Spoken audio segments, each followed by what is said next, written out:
उभाटाच्या वतीने एक आंदोलन करण्यात येत आहे, त्यामध्ये उपरोत्तर आंदोलन तुमचे प्रतिकात्मक बॉक्सिंग वगैरे त्यामध्ये दाखवण्यात आले, त्याचं मध्ये आंदोलन आहे. या पहिली गोष्ट तर या विरोधी पक्षाला महाराष्ट्रात काही काम शिल्लक राहिलेलं नाहीये, रिकामचोट विरोधी पक्ष राहिलेला आहे.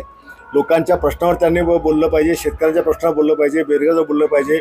विरोधी पक्षाचं ते काम असतं, पण केवळ विरोधाकरता विरोध करायची भूमिका महाराष्ट्राला सगळ्या विरोधी पक्षाची आहे. आणि माझी कॉफी करायला त्यांना 10 जन्म घ्यावं लागतील.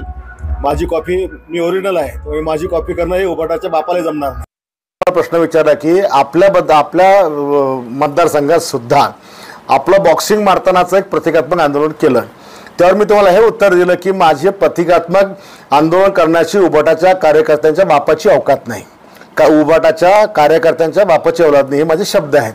तुम्ही डायरेक्ट बाळासाहेबांचं नाव करून टाकलं. एवढा कुठे शब्दाचा विपरीत करत असतात का? बाळासाहेब ठाकरे हे रक्तानं उद्धव साहेबांचे वडील आहेत, पण लाखो महाराष्ट्रातल्या तमाम आमच्यासारख्या सैनिकांचे पण ते बाप आहेत. त्याच्यामुळे त्यांचा तर विशेष कधी जीवनात येऊ शकत नाही. आम्हाला